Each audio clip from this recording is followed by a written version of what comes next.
What is up, guys? My name is Ronald. Some of you may know me as Active, and welcome to the channel.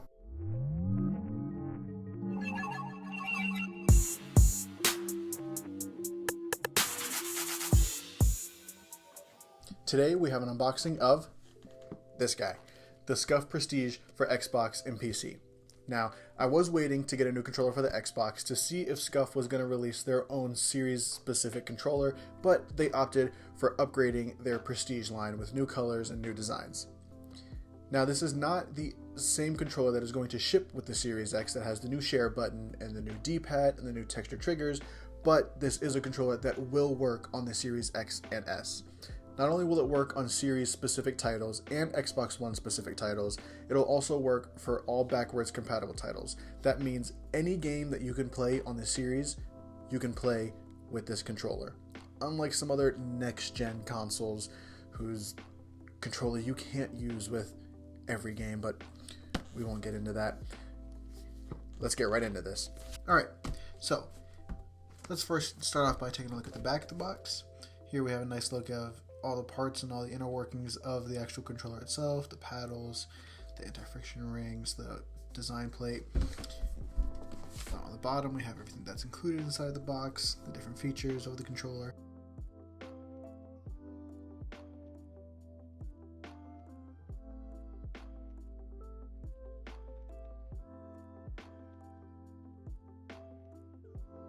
And there we have it, reinventing the game. Bad looking controller. A lot better than I thought it was going to look, honestly. Let's go ahead and set that to the side. See what else we have in the box. That out. Let's see if we can get this out through having to take the whole box apart. Alright, let's get that out of the way. Let's go ahead and see what's inside of here before we get into the controller. So, looks like we have booklet, standard controller booklet. Give you an overview of the controller, different parts, how they work. We don't really need that. We also have a 10-foot braided cable. Now this is a micro USB, as you'll know, which is not what the new Xbox controllers ship with for the series. Those ship with USB-C, but Scuf is still using the Prestige, so we have a micro USB 10-foot braided cable, pretty high quality cable. Next, we have, we have two additional Scuf branded thumbsticks. We have one shorter concave thumbstick and then one longer convex thumbstick, dome thumbstick, kind of like on the PlayStation controllers. And then we also have the EMR chip. This is what you will stick on the back of the controller to remap the paddles to whatever button or controller function that you want. And then we also have this, what you will use, the key that you will use to adjust the hair triggers on the back of the controller, which we will get into later on. First thing I want to point out on the front of the controller is these red rings. These are the anti-friction rings, and what that allows is for the thumbsticks to just glide around very smoothly as you move. What you'll notice is that you won't get those shavings around the thumbsticks that you would have gotten in older Scuf models and older Xbox controller models. You get those from the plastic rubbing on the plastic, but here with the anti-friction rings, they have minimized that and you shouldn't see any of those plastic shavings around the thumbsticks. The second thing I want to point out on the front is the customization options for this controller.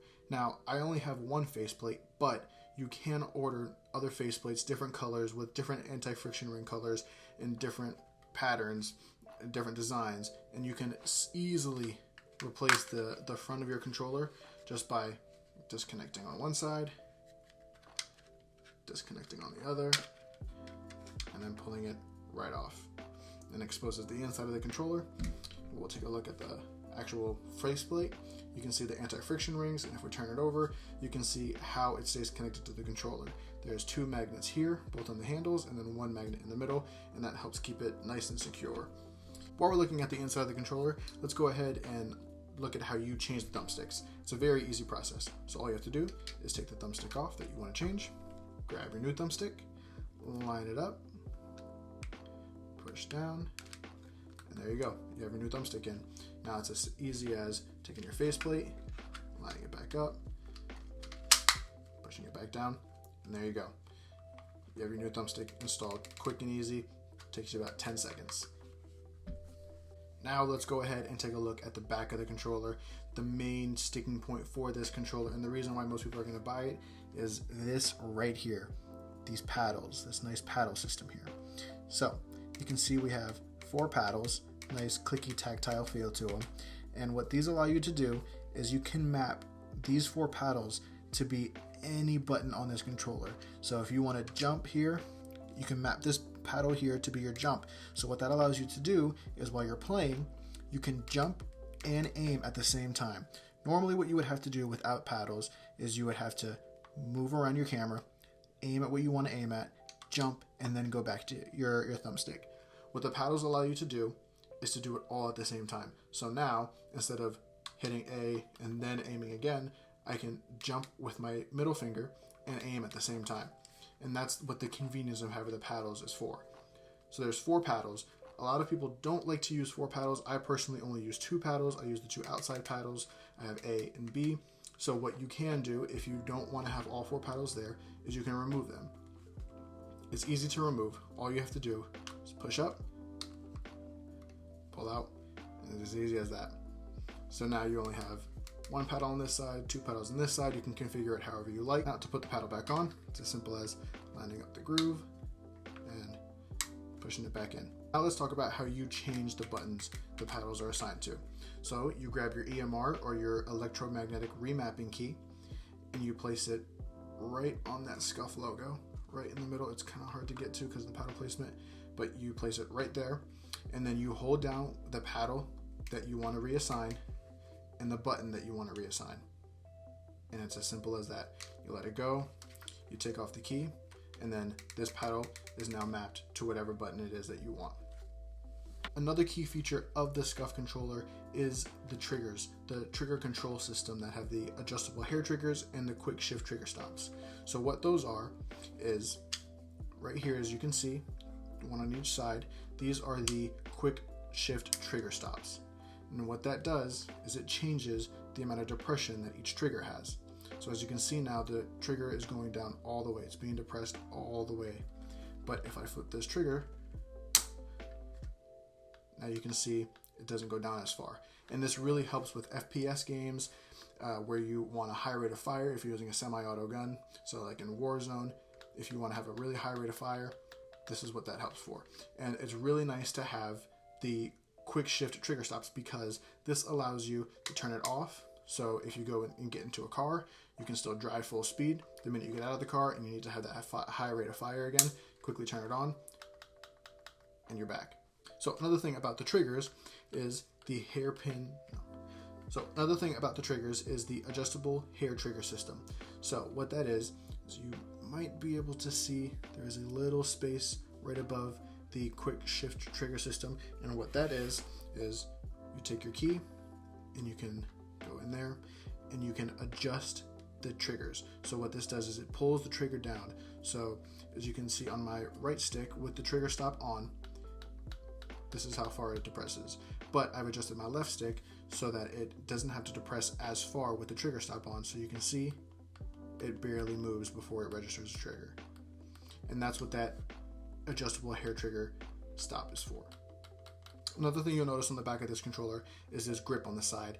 It is a very nice sticky grip. It helps you keep your hands from sweating, and if your hands do sweat, it helps your hands from sliding down on the controller. It's a very nice, very high quality grip. Another thing you'll notice is on the back of the controller there is no AA battery compartment, and that is because Scuf has opted for a lithium-ion battery. So 4 hours of charging gives you 30 hours of battery life on this controller. So when you want to play wired, you plug in micro USB and you can play wired. And if you want to walk around, play on the couch, unplug it, and you still have battery from the controller without having to get AA batteries. Now, I know some people like having the AA battery option. It is more convenient at times, so you don't have to actually charge the controller. Some people don't like playing wired, so they don't want to have a wire connected when they play while they wait for it to charge. But this is what Scuf has opted for, and 30 hours for 4 hours of charging is not a bad trade-off. I hope you enjoyed the video. If this video helped you make a decision on getting a Scuf or not, let me know down in the comments. If you have any questions about the controller, also drop that down in the comments and I will try to get an answer for you. If you want to keep up with me outside of YouTube, I am also over on Twitch. I stream every Tuesday, Thursday, and Saturday, starting somewhere around 7 and ending anywhere into the night. And don't forget to leave a like, comment, and subscribe. Catch you in the next one.